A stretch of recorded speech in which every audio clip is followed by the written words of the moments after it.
Hello and welcome to Fin Business. Today we are on some very interesting conversations related to NPA, stress management of assets, and various other interesting things that are being talked about in the banking and financial sector. With me, I have one very interesting person who is Dr. Mukilita from IBBI, and she is going to share with us some interesting perspective of what is being currently the status of IBBI and currently the status of stressed assets in the country. What is it that we are going to take things forward, what India can probably adopt as well as teach the world about the stressed asset, the way it has to be managed in the future. Madam, welcome to Fin Business. Ma'am, it has been over 3 years that IBBI has been launched into the country, and you have gone through an ocean of cases related to stressed assets and the way things have been moving up and down in the economy. What has been the experience till now? Experience is that this law is a new law with a new jurisprudence, and it has been able to address the situation of insolvency, which is visible through more than 100 cases resolved, more than 175 cases withdrawn. This shows that it has changed the culture. The purpose of the law is to change the pattern of the behavior of the corporates, and certainly the withdrawal of the cases, resolution of the cases, number of the cases resolved and withdrawn. It shows the objective being achieved to some extent, for which the code has been enacted. Interesting. So India is a country of billions. Yes. I'm sure the cases that come to you will also be in large numbers. There of course will be a plethora of such kind of cases which are actually not valid at all also. How do we make sure that we validate most of these cases which come, and at least make sure that there is no much stress on the judiciary and the system? The ecosystem provides for information utility also. That information utility is an electronic repository of the records of the default. It gives the authentic record of the default. So judiciary need not worry about whether there is a default, whether there is a debt, how much is the debt, because authentic records of the information utility helps the judiciary to save the judicial time in just assessing whether how much loan is or debt is there. Since when it is pending, so the information given by the information utility helps the system to save the judicial time and to conduct the process, complete the process within the timelines. Interesting. So, of course, this is one part of it in terms of reducing the kind of time taken. Technology has played its own role when it comes to, also reducing the processes. Any initiatives in technology which you have seen which would probably be of help to the IBBI? Yes. We have given 1 to 6 forms for which gives different milestones for the processes.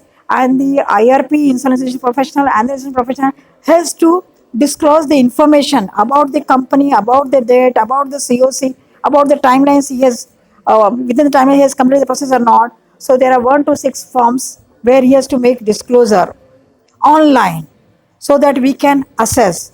And every IRP is required under section 208 to submit the proceedings. Every proceeding which is before the NCLT, he has to submit the copy of the proceedings. So he will not be required to submit the proceedings. Online, he will attach the copies of the proceedings, and online he will give a snapshot of all those proceedings. One thing. Secondly, IBBI has also empaneled service providers for the platform electronic platform for marketplace for interim finance, virtual data room for invitation resolution plans, invitation and evaluation of resolution plans, and auction during liquidation. These 4 processes will be now the platform will be available to the market forces, market people, so that it will facilitate not only the market but also facilitate the IP to discharge its responsibility to conduct the entire process smoothly. Fantastic. Ma'am, there has been a lot of, stakeholders in any of the lending processes.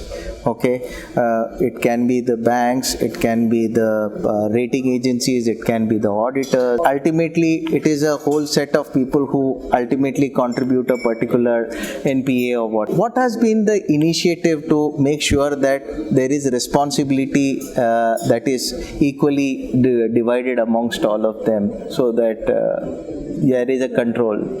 The code provides for institutional mechanism for the whole process of insolvency resolution. In this process, we'll find that there is insolvency resolution professional, there are valuers.